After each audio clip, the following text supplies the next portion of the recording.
Welcome back to DS Trucks. In today's video, I'm going to be talking about using your four-wheel drive system, how to use it, best practices. But I want to start off the video with arguably one of the most important things you need to know about your four-wheel drive system. One of the most overlooked items on these Super Duty trucks is the front half shafts. This universal joint is what allows the vehicle to be able to turn all four wheels, well, particularly the front wheels, and still be able to turn. There's a grease fitting right here on the universal joint. Here's the wheel, you come up under here, and there's your universal joint. There is a grease fitting there. So for our application, I like to pay a little bit extra attention to this because we're using our four-wheel drive system so much. I like to grease these periodically throughout the winter season. So what I do is I come in here with a paper towel first and I clean off the tip so that you can see that metal zerk fitting now by cleaning that off. And the reason I do that is because I don't want to push dirt and grime into that nipple.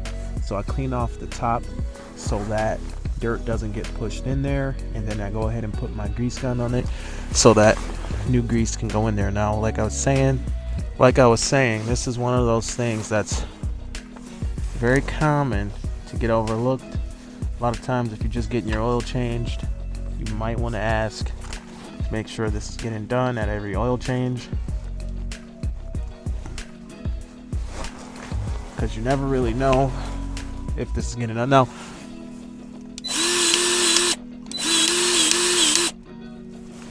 it doesn't take much to grease the whole thing. I just did a couple pumps and you can already see it's coming out, and that is good enough, guys. You don't want to go crazy here, but that gets fresh grease in there. Now for grease, we're using AMSOIL full synthetic grease, and if you are interested in getting some of this, go on AMSOIL.com or reach out to my AMSOIL dealer, Tom Brown. If you're not a guy who goes online a lot, or maybe you don't want to pay for the preferred membership right away, reach out to Tom Brown if you want AMSOIL grease, and he will hook you up. And the reason that I use AMSOIL grease is because I've definitely noticed when it's in my bearings on my trailers, after like a year or two of being in the wheel bearing, I actually did a side-by-side comparison with AMSOIL grease. This wasn't even done intentionally, but I did AMSOIL grease in one wheel, the tube ran out, and then I used like premium grease from AutoZone. I can't remember the brand, maybe like green high performance trailer grease from AutoZone, like the best one you can get from AutoZone. And I found that the breakdown of the AutoZone grease was way higher than the breakdown of the AMSOIL grease. So I'm a firm believer in using AMSOIL grease, particularly for these heavy duty applications where you have a small component that carries a lot of load, like this front half shaft, this front universal joint that is here on this wheel. That joint is under a lot of pressure. Even though Ford does use a very large universal joint steel, it's doing a lot of work, particularly when the truck is in four-wheel drive. But the point of today's video is how to use your four-wheel drive system,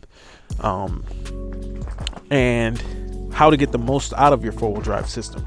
So if you follow the channel, then you know that I plow snow with my trucks. I've got my 2020 F450 that you saw at the start of this video, and I've got my 2019 F250, and that's this truck right here. Now, the best thing to do in regards to four-wheel drive system, if you don't know already all the ins and outs, is to refer to your owner's manual as a baseline. And when you do that, you will find that they straight up tell you how to use the system. They say do not use the four-wheel drive on dry pavement. It warns you about the noises and stuff that the system will make when you're using it on slippery surfaces. You still can encounter some noises, which is normal, and that's not a concern to figure out what's wrong with the system, because you might hear a clunk here and there. They actually use the word clunk in the manual.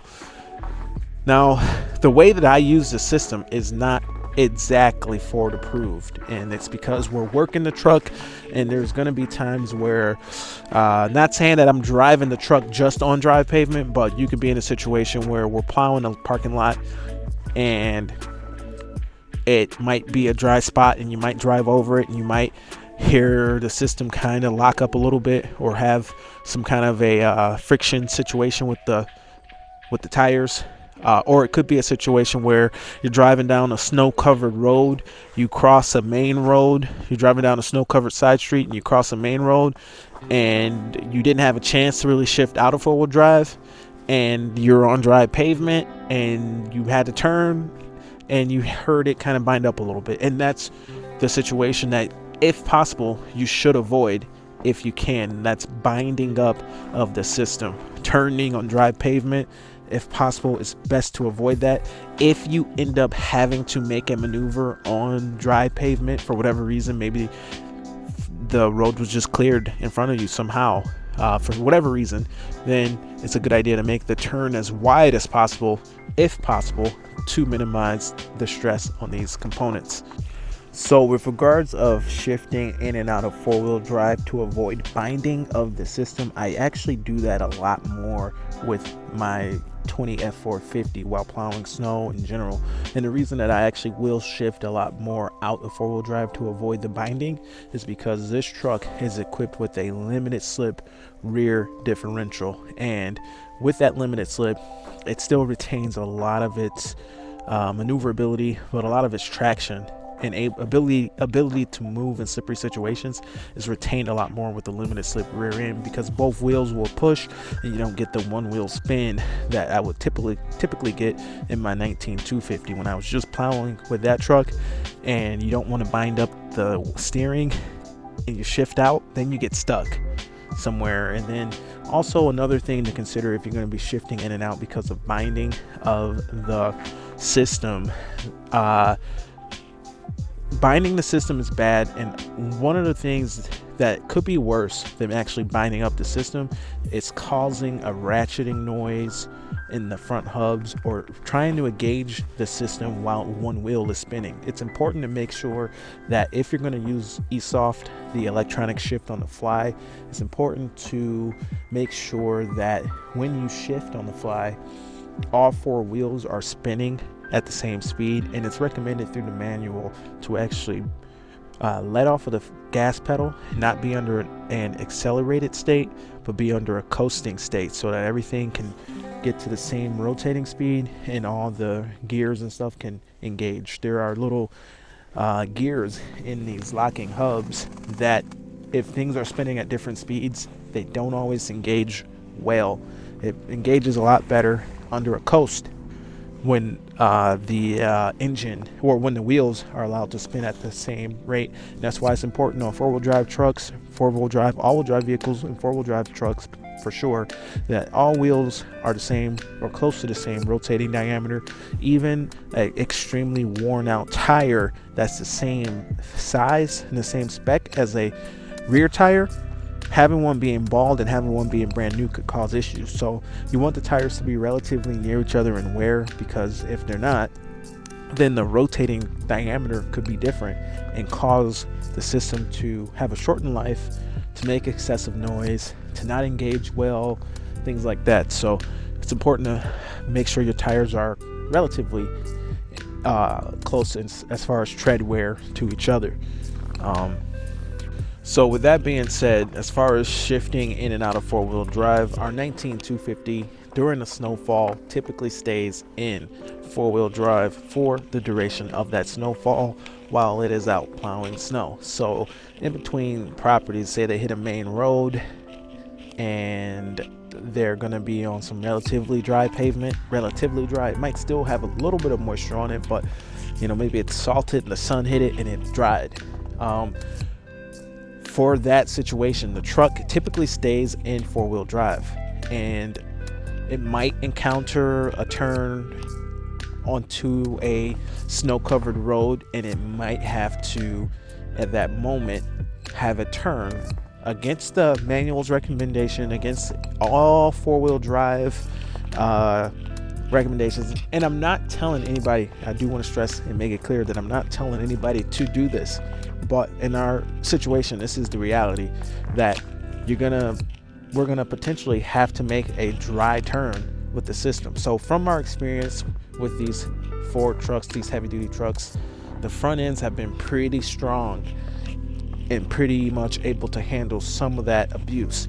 Now, it doesn't mean that you can just turn on your four-wheel drive on a nice sunny dry day and just grind out the gears everywhere. That's not the point. But it is my belief that you can make a turn here and there and have the system kind of bind up on you a little bit.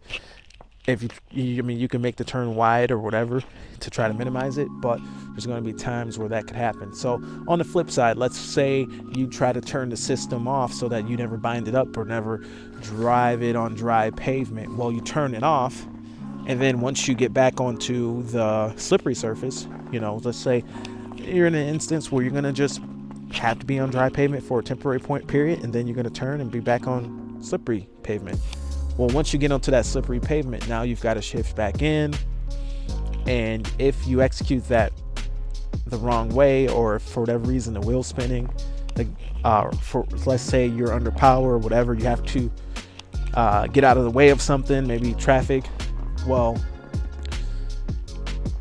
you can end up in a situation where you're shifting it, all this extra shifting. I don't know. I'm kind of under the impression that all that extra shifting in and out, unless it's executed perfectly, it could actually cause more harm than good. I'm actually more concerned about shifting it in and not having everything mesh good and hearing noises and ratcheting noises from the hubs because you're shifting in slippery situations in and out, compared to just having a little scoot in the front end from here to there throughout the day of plowing snow. So from our experience, a little bit has been okay if it's snowing and the road crews are out getting properties opened up, or I'm plowing a lot with this truck and the performance drops so much compared to with it not having a rear end, limited slip rear end. The performance drop is so much to where I just leave it in four-wheel drive for the whole storm. Now, that being said, I haven't really plowed snow with these new tires. We have regular Duratrax, and maybe these tires, the aggressive tread pattern on them, make it so where it's more reasonable to switch in and out. But like I was saying, in the past when I use this truck a lot more, I'm typically in the 450 plowing. In the past when I used this truck a lot more with an open rear end, with the factory tires that were on the truck last year and the years before, it's been too much of a performance drop for me to turn off the four-wheel drive and turn it back on. So we've always left it on, and ever since I've gotten these trucks with the 430 gear ratio, the whole entire experience, the amount of shimmy when you turn in four-wheel drive, you get that shake in the steering wheel, all that stuff has been reduced a little bit since going with the 430 gears. Back when I had the 3.73 rear gears, the whole system would seem like it locked up a lot tighter. And I don't know why that would be the case and how that gear ratio really affects that, but it definitely seems to have had an effect on that. So the point of all this is the four-wheel drive system is pretty robust. You've got a big front axle here on these Ford trucks. If you ever look at the capacity of the front axle, it might be a couple of 100 pounds less capacity in the front than the rear. A lot of times it's like the same amount of capacity in the front as the rear, unless you got like a 350 or something heavier, 450. Even my 450 front axle is pretty heavy duty as far as the weight it's rated to carry. And if you look at all the components involved with the four-wheel drive system, they're not weak components, they're not small components. Essentially, you have a whole nother drivetrain on the truck. It could, in theory, propel the truck by itself. It's not this weak system where you have to turn it off and you got to limit the use and only turn it. I hear a lot of guys that say we'll only turn on our four-wheel drive when we're stuck. So they're waiting to get stuck and then we'll turn it on. Like anytime you get some snow-covered roads, I'm four-wheel drive. It helps you get moving quicker.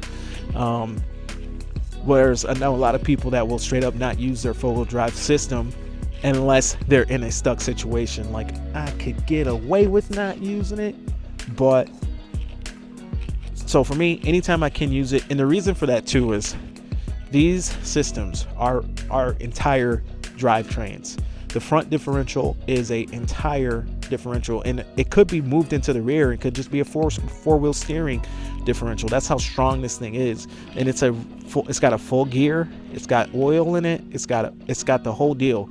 And a lot of times that oil never gets up to temperature enough. The parts aren't moving enough, and it's not actually better to have these parts never move.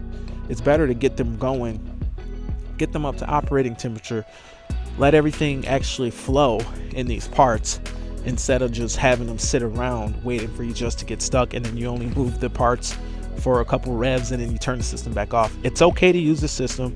I would lean on the side of using it more than not, even if it does bind up once or twice here and there.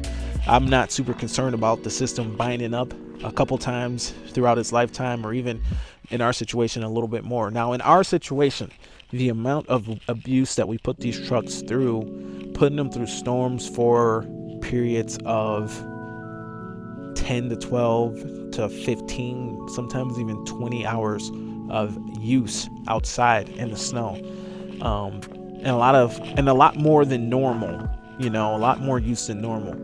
I can expect the system to need a light overhaul in the future here. Like, maybe it's going to need half shafts at some point. Maybe it's going to need ball joints sooner. All that shimmying in the steering wheel when you're turning on these semi-dry pavement.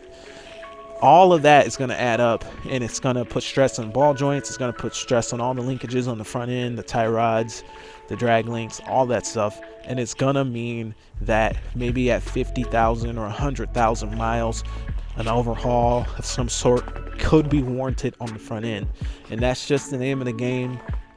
That's what we're doing with these trucks. We're working them more than the normal Super Duty. So, this isn't a daily driver situation. This is a real hardcore situation, and we're guys who work them. So a lot of times we're leaning on the product a lot more, and our goal is not necessarily to make the truck last forever. Our goal is to get properties open, to make sure our times are performed to our contractual agreements. That's really a big concern for us, versus just the truck itself. The next thing I want to talk about on these four-wheel drive systems is the locking hubs.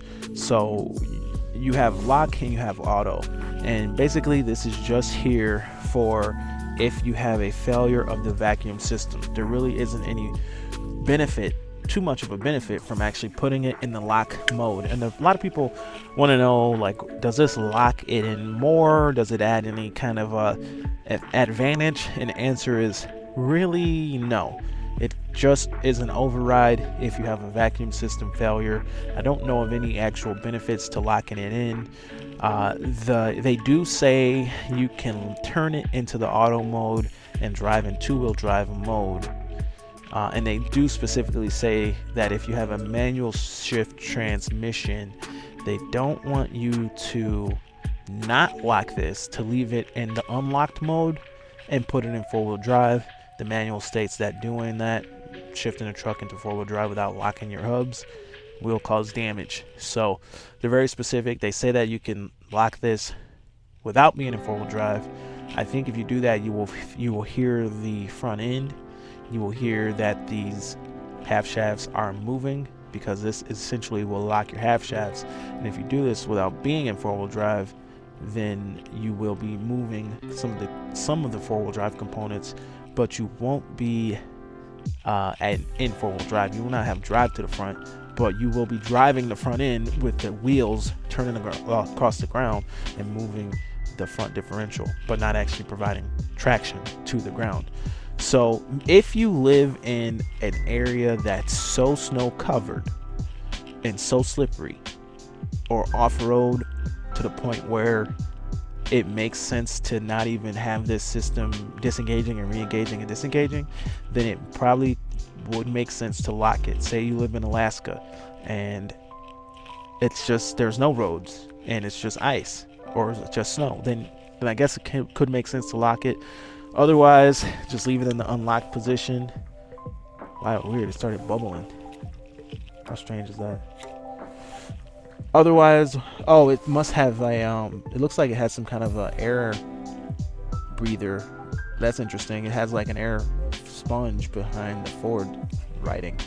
But anyway, it's a good idea to periodically turn this thing, because if you have a failure of your vacuum system for whatever reason and it won't engage four-wheel drive, it's possible that you can get out of a bad situation by turning this and keeping the system. But a lot of times if you never turned it, it can corrode and it won't be able to turn when you need it. So you want to periodically move this thing around so that it does turn when you need it, if you ever were to need it. Chances are you won't ever need it. I had a truck have the system seize up, like you couldn't turn it from the outside because we plowed with it for a couple years. All the corrosion got to it and that thing would not turn anymore. Although the system still worked, the vacuum system still worked, the actual turning system didn't work anymore.